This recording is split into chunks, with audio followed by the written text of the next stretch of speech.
안녕하십니까. 평택대학교 사회복지학과의 박지연입니다. 오늘 웰리스학회에서 코로나19 장기화에 따른 노인복지 웰리스 공동체 구성 서비스 전달체계 재구축을 위한 탐색에 대해서 발표하도록 하겠습니다. 연구 목적은 실제 코로나19 감염병 확산으로 지역사회 복지관들이 이용시설이 대부분 폐쇄되거나 제한적으로 이용하는 상황이 발생되었습니다. 다중이용 공간의 일시 폐쇄 등에 대한 비대면 강화 조치 시행에 따라서 지역사회복지관은 잠정적인 휴관 결정과 대다수의 프로그램이 중단되거나 혹은 비대면으로 운영되는 사태가 발생되었습니다. 사회관계망 축소, 돌봄 공백, 취약계층과 지역사회 주민에 대한 건강, 심리, 사회적인 문제가 발생되면서 기존의 대면 서비스와 집단 프로그램 중심으로 이용이 되었던 노인복지관에 대한 기능과 서비스 전달 체계의 점검이 필요하다라는 지적이었습니다.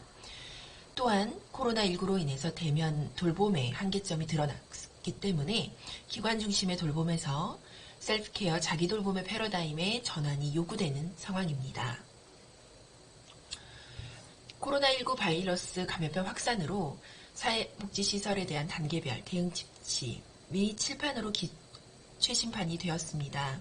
이를 통해 실제 1단계서부터 3단계까지 시설 서비스 이용 인원을 제한하거나 혹은 동시간대 서비스 대상 정원을 제한하는 등의 다양한 대응 지침이 배포되었고, 생활시설 같은 경우에는 외출 외박이 전면적으로 금지되고 대면 면회 금지, 비대면의 면회를 실시하고 종사자는 코로나 자가검사를 정기적으로 시행하고 격일제 근무, 유연제 근무를 권장하는 상황이 되었습니다. 이를 통해 노인복지 서비스는 이동 제한을 사회적 거리두기를 인해서 복지 서비스, 또한 의료 서비스에 대한 접근성이 제한되었고 돌봄 서비스가 대면 접촉이 최소화됨에 따라 돌봄 및 복지 사각지대가 발생하였습니다. 실제 국내와 국외 사례를 보시게 되면 미국의 매사추세츠의 고령위원회에 따르면 비대면 건강체크, 원격 사회서비스 제공 지원, 식사배달 서비스, 외래 방문진료, 교통서비스 제공 등에 따라서 기초욕구 중심의 집중 지원 서비스를 제공하였습니다.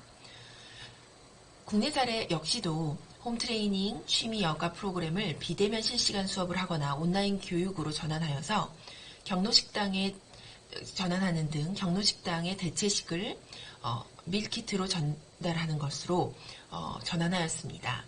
또한 가가호호 방문 취약계층을 집중 지원하여서 심리 정서 강화할 수 있는 반려식물 키우기 등의 홈키트를 전달하는 방식으로 되었습니다. 실제 대면 서비스 중심의 노인복지 서비스에 대한 패러다임이 전환되어야 된다는 요구를 바탕으로 실제 ICT나 IoT를 기반으로 한 온라인 플랫폼, 디지털 기반의 비대면 건강증진 프로그램, 온라인 플랫폼 기반의 디지털 혁신, 텔레헬스 프로그램 등이 전략화가 되어야 되고 다양한 사례를 중심으로 소개되어지고 있습니다. 조사 연구에 따르면 설문조사는 온라인 프로그램 참여자 289명과 온라인 프로그램 비참여자 49명을 포함하여서 총 338명의 설문조사가 이루어졌으며 설문조사 항목으로는 온라인 강의에 대한 내용, 건강과 관련된 부분, 코로나19 이후의 정서, 여가와 관련된 변화 부분, 사회적 관계망과 삶의 만족도에 관련된 부분입니다. 면담조사는 노인은 총 25명으로 경기 남부의 도농형 복합도시 거주 권역별 어르신들을 그룹으로 하여 FGI를 진행하였습니다.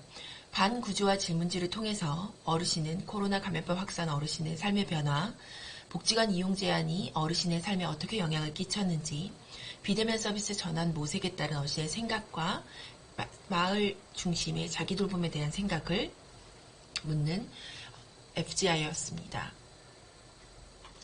우선 설문 결과를 보시게 되면 코로나 감염병 발병 이후에 바뀐 삶에 대해서 가정에서의 주된 활동과 간단히 운동 활동을 하는 부분이었습니다. 또한 돌봄에 대한 지지관계를 제1차 지지망으로 설정하였고 정서 지지관계, 친구, 이웃, 지인과의 관련된 사회적 지지관계를 2차 지지망으로 설정하였습니다. 또한 모르는 것을 알려주는 정보 제공의 관계인 전문가와의 관계를 3차 지지망인 정보 지지망으로 우선순위화하였습니다. 또한 비대면 수업과 관련된 수업 성과와 만족도를 살펴보면 실제 만족은 하고 있지만 반복 재생해야 알아볼 수 있다와 학습 성과 부분에서는 타인에게 권하지는 않지만 영상에 대한 만족은 자주 보면서 만족도를 느끼고 있었습니다. 또한 핸드폰 기기 시청에 대한 만족도는 수월하다는 의견과 어렵다, 화면이 작다, 조작이 어렵다, 데이터 비용이 부담이다 라는 것으로 의견이 다양하게 나타났습니다. 재수강 여부는 만족함에도 불구하고 아니다 라고 답변한 부분이 52.9%였습니다. 면담조사 결과를 말씀드리면 실제 감염병 확산을 통해서 그들의 삶이 어떻게 변했냐라는 부분에서는 막연한 감염병에 대한 공포와 외로움으로 우울감과 심리적인 불안감이 높다라는 언급이었습니다. 또한 실제 취약계층 고령노인들은 경로당을 중심으로 점심 식사 한 끼를 해결하고 다른 어르신들에게 안부를 물어보거나 담소를 나누는 것이 유일한 낙인데 그러한 삶의 패턴이 무너졌다라고 표현을 하였습니다. 그럼에도 불구하고 장기화에 따라서 어르신들의 삶의 변화를 감내하고 스스로 일상을 챙기는 그러한 변화의 모습도 보였습니다. 복지관 이용 제한이 어르신들 삶에 어떠한 영향을 미쳤는지를 비대면 프로그램으로 여쭤보았는데 실제 시범 운영했던 부분들에 대해서 공유하고 하지만 소통이 없거나 그냥 흥미가 없다라는 지적도 있었고 익숙하지 않는 어르신들은 집중하기도 어렵고 이해도도 낮다라고 언급하였습니다.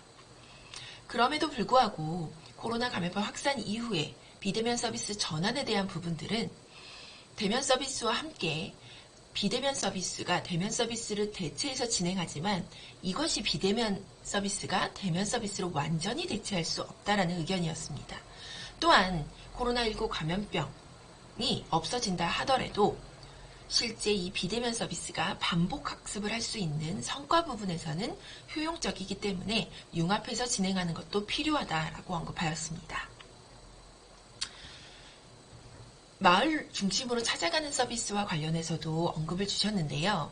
실제 마을 고령 어르신들의 고립이 심각한 상태이기 때문에 경로당을 중심으로 마을에 찾아가는 서비스가 필요하다라는 부분입니다.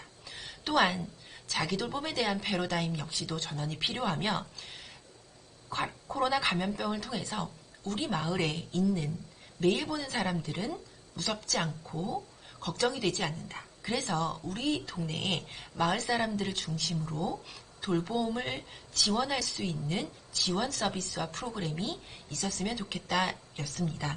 이것은 지역 맞춤형 공동체 지원 프로그램으로 개발하고 운영하게 된다면 실제 스스로 마을에서 오래 살 수 있고 스스로 돌볼 수 있는 그러한 전략을 할 수 있다라는 거였습니다.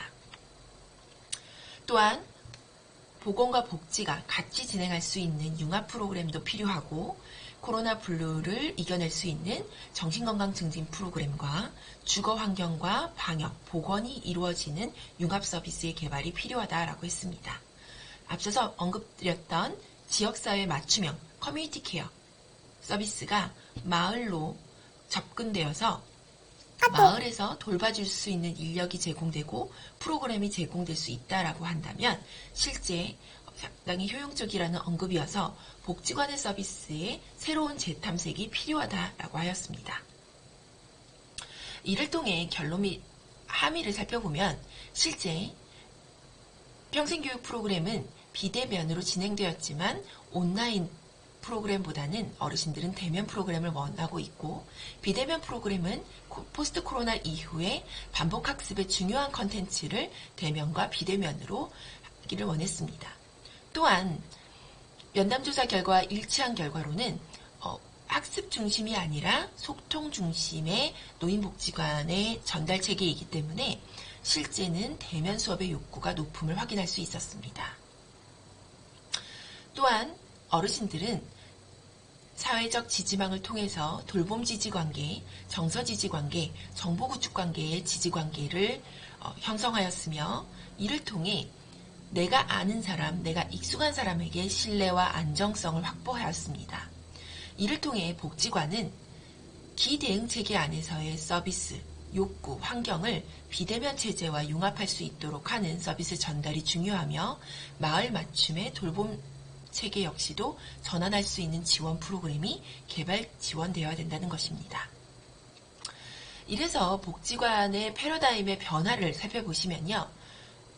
전략 과제를 보시면 재난복지 도입의 지역사회 복지관 기능이 강화되어야 되고 포스트 코로나의 복지 서비스 전달 체계 역시도 IT 활용 기술을 통해서 기술 개발 지원되어야 된다는 것입니다. 또한 재난 상황에 따라서 관 주도가 아닌 민과 관이 협력할 수 있는 시스템이 구축되어야 된다는 것이고 마을 중심의 돌봄 사각지대가 해소되어야 된다는 것은 마을 중심의 돌봄 지지체계가 강화되어야 된다는 것입니다.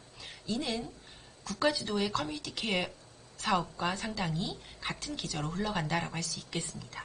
보건과 복지가 연계되어 융합되는 서비스, 일상 회복을 빠르게 할 수 있도록 하는 심리정서적 지원의 복지 지원 서비스가 필요하며 궁극적으로는 이러한 상황에서 서비스 전달 체계의 컨트롤 타워를 할 수 있도록 하는 복지관의 기능이 확대되어야 한다라는 것입니다. 자, 이렇게 해서